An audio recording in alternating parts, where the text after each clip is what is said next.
అందరికీ నమస్తే, welcome to our channel.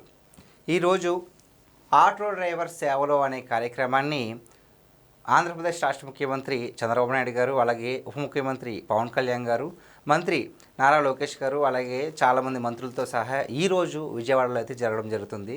So దాని గురించి మనతో పాటు చర్చించడానికి ఉన్నారు సీనియర్ జర్నలిస్ట్ డాక్టర్ భరత్రెడ్డి గారు. సార్ నమస్తే అండి. నమస్తే సార్, ఏ పార్టీ అయినా సరే మేనిఫెస్టోలో పెట్టిన పథకాన్ని హామీ చేయడానికి ప్రయత్నిస్తారు, లేదంటే కొంతమంది అసలు మేనిఫెస్టో ఇచ్చినా కూడా పక్కన పెట్టేస్తారు. కానీ కూటమి ప్రభుత్వం అసలు మేనిఫెస్టోలో ఎక్కడ కూడా చెప్పని ఒక పథకాన్ని ఈ రోజు అయితే అమలు చేయడం జరుగుతుంది. అదే ఆటో డ్రైవర్ సేవలో.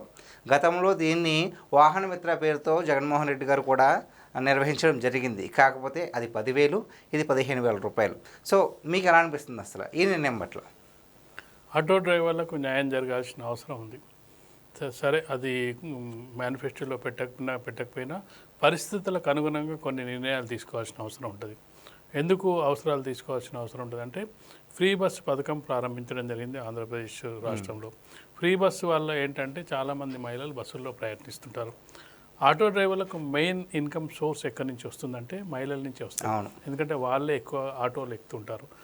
బస్సుల్లో ఎక్కడానికి రష్, దీనివల్ల పెద్దవాళ్ళు ఉంటారు, వీళ్ళు కొంత ఇబ్బందులు పడతామని చెప్పి ఆటోలోనే ఎంచుకోవడం జరుగుతుంది.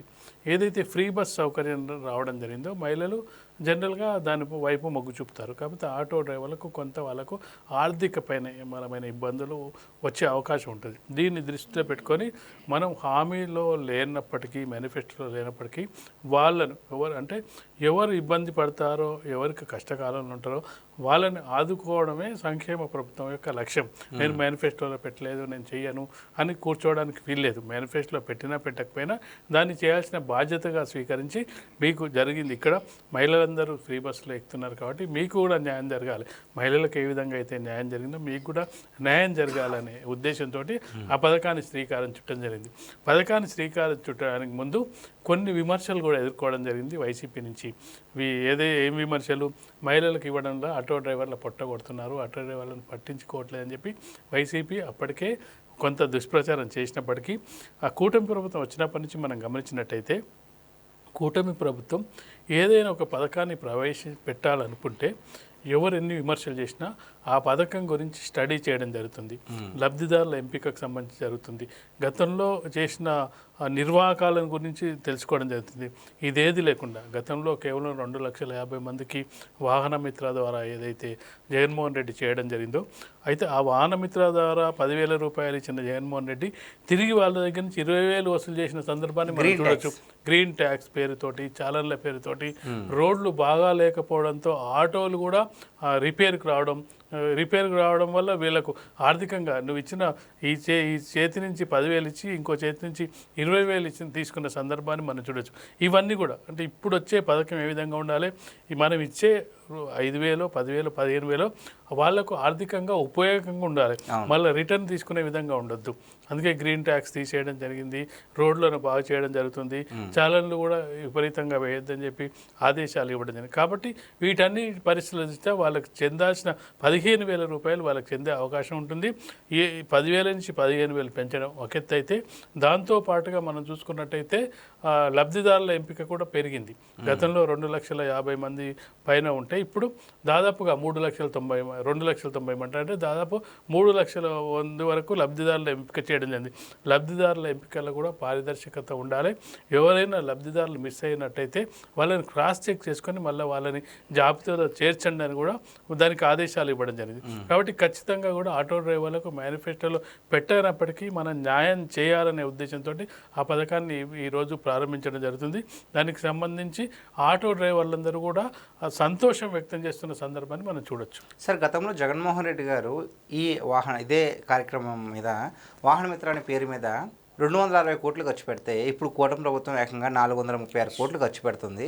సో దాని మీద ఏమంటారు సార్? ఖచ్చితంగా 500 రూపాయలు పెరగడంతో పాటు మనం చూసుకున్నట్టయితే 5,000 రూపాయలు పెంచడంతో పాటు లబ్ధిదారులకు కూడా ఎక్కువ మంది అవును, తీసుకోవడం జరిగింది. 30,000 మంది పెరిగారు. 30,000 మంది పెరిగారు. కాబట్టి ఖచ్చితంగా కూడా బడ్జెట్ పెరిగే అవకాశం ఉంది. ఆ బడ్జెట్ కేటాయింపులకు సంబంధించి గత ప్రభుత్వాన్ని మనం చూసుకున్నట్టయితే కేటాయింపులు అయితే ఉండే కానీ లబ్ధిదారులకు చేరని సందర్భాన్ని కూడా చూడొచ్చు మనం.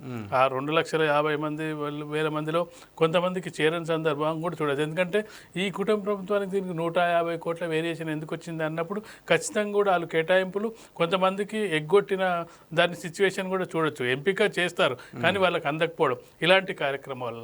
కాబట్టి ఖచ్చితంగా కూడా కూటమి ప్రభుత్వం ఇప్పుడు లబ్ధిదారుల ఎంపికతో పాటు లబ్ధిదారులను పెరగడంతో పాటు మనం గతంలో కూడా చూడడం జరిగింది. స్కూళ్ళకు సంబంధించి తల్లికి వడికి పథకం కింద మనం చూసుకున్నట్టయితే అందులో కూడా లబ్ధిదారుల ఎంపిక పెరగడం జరిగింది.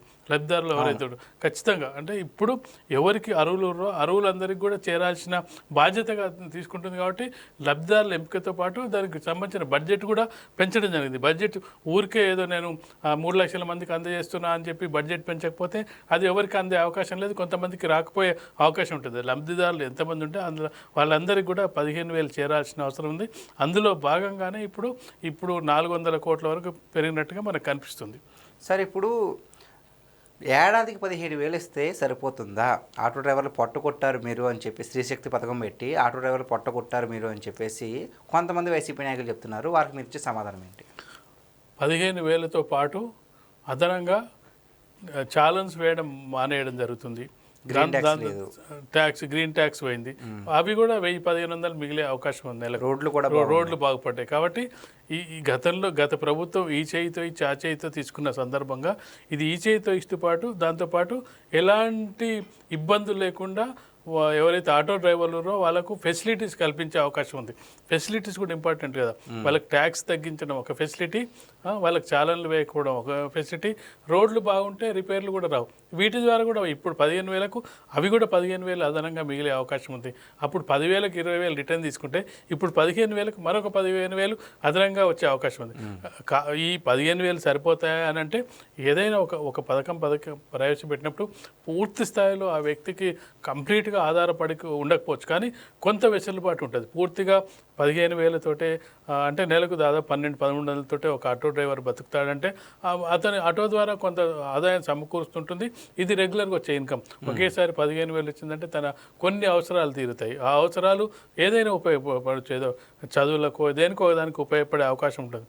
ఒకేసారి 15,000 వస్తున్నట్టే ఖచ్చితంగా ఇప్పుడు వచ్చే ప్రవేశపెట్టే పథకం ఖచ్చితంగా ఈ 15,000తో పాటు అదనంగా ఏదైతే జగన్మోహన్ రెడ్డి ప్రభుత్వం ఉన్నప్పుడు ఇబ్బందులు పడ్డ ఆ 15,000 కూడా మిగిలి దాదాపుగా 30,000 లబ్ధి చేకూరే అవకాశం ఉంటుంది. తను సొంతంగా కొంత సంపాదించుకుంటే అవకాశం ఉంటుంది. గతంలో మహిళలు ఎవరైతే బస్సులో ఎక్కకపోయినప్పటికీ కొంతమంది ఎక్కే అవకాశం ఉంటుంది. మరీ పూర్తిగా డ్రై ఉండే అవకాశం ఏముంటుంది, కొంత తగ్గుద్ది. ఒక పర్సెంటేజ్ గతంలో 100 మంది ఎక్కితే ఇప్పుడు ఒక 50 మంది 60 మంది ఎక్కే అవకాశం ఉంటుంది. కాబట్టి అది ఇక్కడ కవర్ అయ్యే అవకాశం ఉంటుంది. కాబట్టి ఖచ్చితంగా ఆటో డ్రైవర్లు సంతోషాన్ని వ్యక్తం చేసే అవకాశాలే మనకు ఎక్కువ కనిపిస్తున్నాయి. సార్, ఫైనల్గా ఒక ప్రశ్న.